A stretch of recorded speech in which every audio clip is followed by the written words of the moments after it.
Assalamu alaikum wa rahmatullahi wa barakatuh.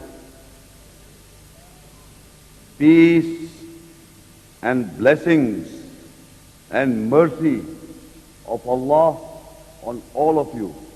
Ladies and gentlemen, welcome. أعوذ بالله من الشيطان الرجيم.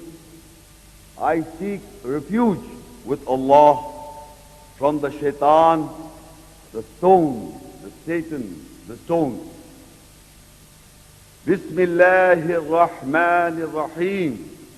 With the name of Allah, most gracious, most merciful. I begin this lecture of mine of what Al-Quran says about the Bani Israeel, translated as children of Israel. Ladies and gentlemen, before I speak directly as to what Al-Quran says within the ayat, the essence about Israel and Bani Israel, I would like to give you a preview, a prerequisite regarding the Bani Israel and the children of Israel as mankind throughout the world.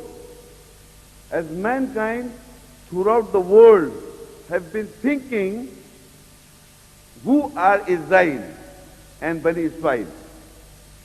Who are the children of Israel and Bani Israel? Who are those people? So generally understood is that the people living in Jerusalem, living in Palestine, which they, the Jews, made a nation by the name of Israel. They made a nation by the name of Israel.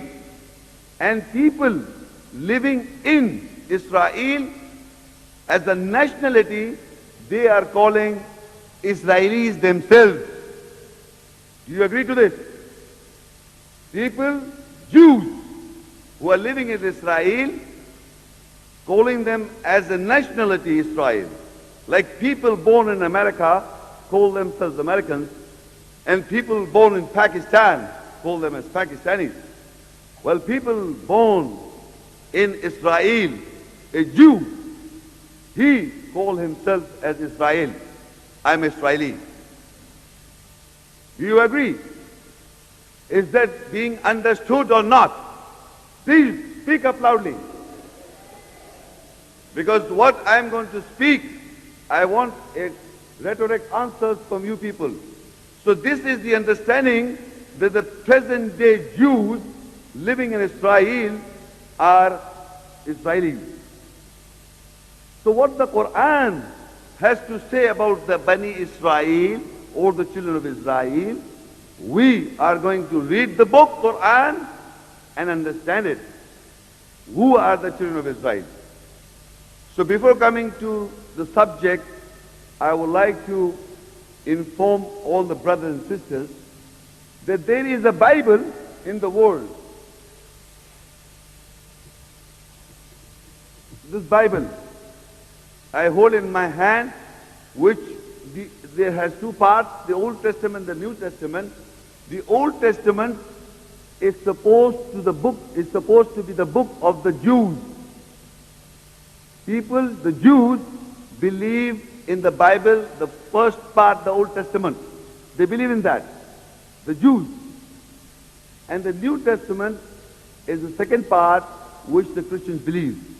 As a whole, they believe the Christians and the Jews. Jews believe only the Old Testament, and the Christians believe both parts, the Old Testament and the New Testament. So the Bible contains the word Israel. The Bible contains the word Israel. So, first of all, I gave you the present day situation. Who are the Israelis?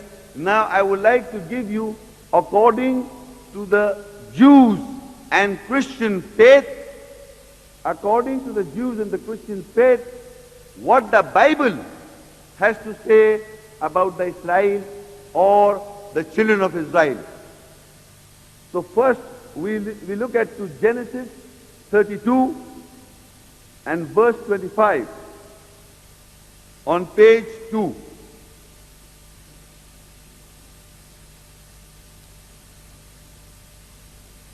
According to the Good News Bible, Jews and Christian faith.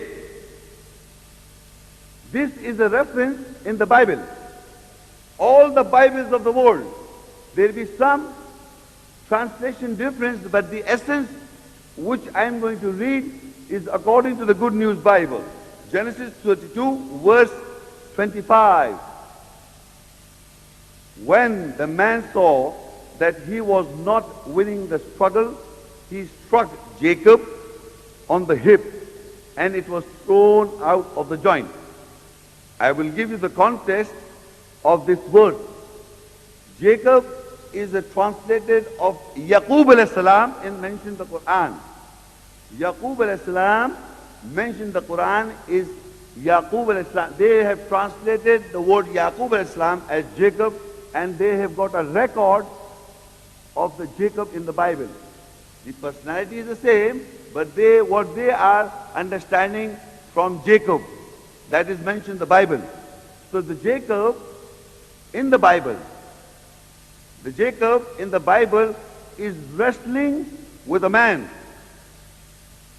Is wrestling with a man, Jacob. And the man struck Jacob on his joint, on the hip joint, and Jacob was a bit hurt. That's what the Bible says. When the man saw that he was not winning the struggle from the Jacob, Jacob is fighting with a man, and the man is feeling that the Jacob is not, I am not winning the struggle from Jacob, so he struck Jacob on the hip, and it was thrown out of the joint. The man said, "Let me go. Daylight is coming." And Jacob said, "I won't unless you bless me." Jacob answered. So the man, then after got hurt, when Jacob got hurt, the man said, "Let me go away." So Jacob said, "I will not let you go." Jacob said, "I will not let you go until you bless me."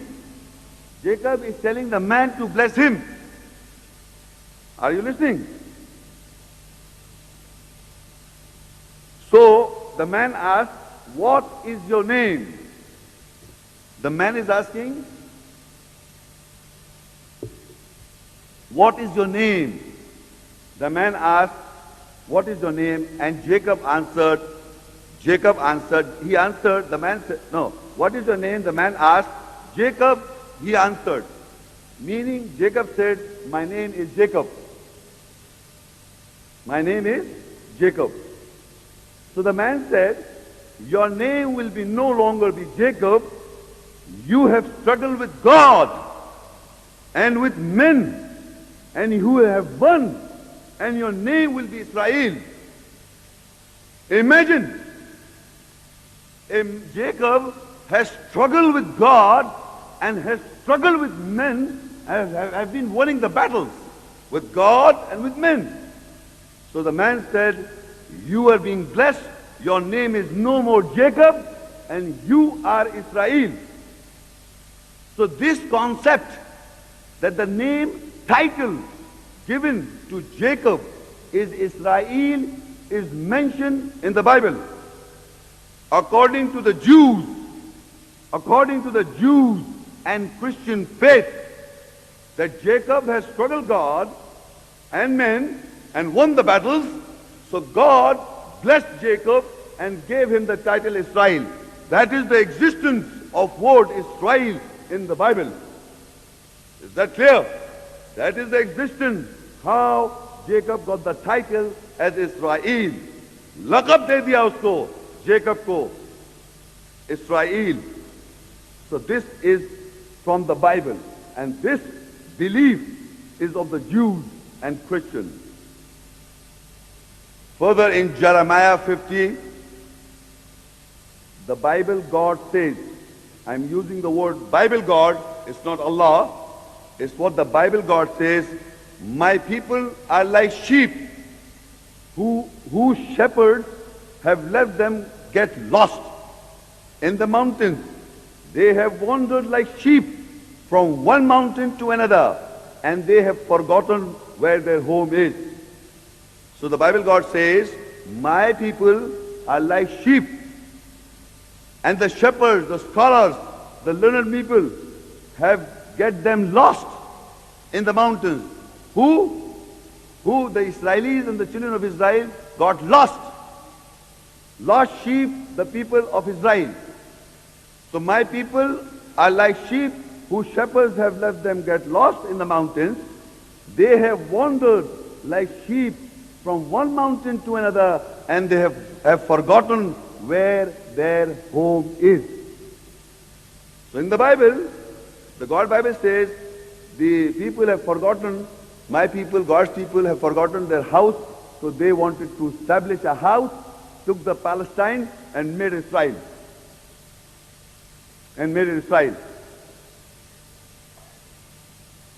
This lost sheep of house of Israel. Who did it? The Jews did it.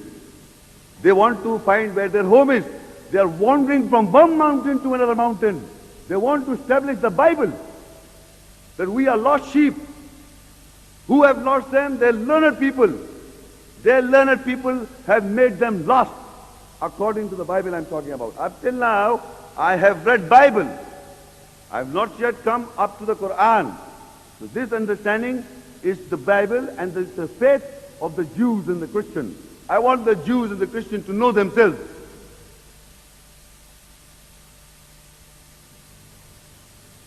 Acts 10, verse 36. You know the message he sent to the people of Israel, proclaiming the good news of peace through Jesus Christ, who is Lord of all.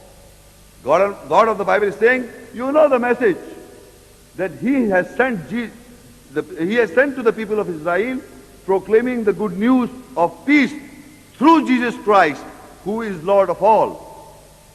So Jesus, according to the Bible, was sent to the lost sheep house of Israel. Lost sheep. Lost sheep. They are lost sheep to the people of Israel. To Jesus to proclaim peace, that is Islam. According to the Bible, he given to good news. Jesus came to good news, to give good news of peace through Jesus Christ, who is Lord of all, to the people of Israel. People of Israel. And in Luke 19, verse 10, this is the terminology of the Bible. The Son of Man, referring to Jesus, the Son of Man came to seek and to save the lost. The Bible says that Jesus came to seek. They have been lost. So Jesus, according to the Bible, says the Son of Man came to seek, to find out where are the lost sheep. Jesus was sent in the Bible to seek and to save the lost. They are lost people, the Israelis, the Jews. So Jesus was sent to seek and to save the lost. They are lost and Jesus came to seek them. In Mathew 15:24 verse, then Jesus replied to his disciples in one places according to the Bible. He says, I have been sent only to the lost sheep, the people of Israel. Jesus is again and again saying in the Bible, if you read the Bible, that Jesus replied, I have been sent only to those lost sheep, people who are lost, the lost sheep, the people of Israel. And he said to his disciples in Mathew 10, verse 6, instead you are to go to the lost sheep, the people of Israel. He's telling his disciples, Jesus, according to the Bible, do not go to any other people, but instead you are to go to the lost sheep, the people of Israel. So I have read these quotations from the Bible to tell you that people who made Palestine took the portion of the Palestine and made Israel to establish Israelis. And they are calling themselves as children of Israel, the house sheep of Israel. Where that Jesus couldn't find them, according to the Bible, and their learned people couldn't find them, but these clever people did it, the Jews. They made a nation calling themselves, we are the Israelis, we are the chosen people. We are the sons of Israel, the Bani Israel. So they are the Jews. Mind you, they are reading the Bible and they are establishing their kingdom according to these verses. So now, that was an introduction, a preview, a preview for what you have to understand from the Quran. Who are the Bani Israel and the children of Israel? Before I come to the topic Quran and what the Quran has to say about the Bani Israel, the children of Israel. Ladies and gentlemen, well, most of you, the Muslim world, and the ones like Jews and the Christians and the non-Muslims do not have any introduction of the book, the Quran. So I will give you a few moments, I will take a few moments to introduce to this book. This book is Allah's book. Allah existed in all times. Do you agree to this? Once more, Allah existed in all times. He wrote this book in all times because these are His words. Allah's book, when we say this is Allah's book, meaning this is Allah is talking to mankind of all times. If I write a book at any given time, so I will be prefixed in a particular time that Muhammad Shaikh wrote a book in this particular time. But Allah wrote this book in all times. His words existed with Him in all times. So I am giving an introduction of this book, Quran. That what is Allah's, when we say Allah's book, meaning Allah's book of all time. The message in it is a guidance to mankind of all time. So now, how we understand, we see Surah Anbiya 21 and Ayah 10. لَقَدْ أَنزَلْنَا إِلَيْكُمْ كِتَابًا فِيهِ ذِكْرُكُمْ أَفَلَا تَعْقِلُونَ. Without doubt, we have revealed to you a book. You are mentioned in it. So will you not then understand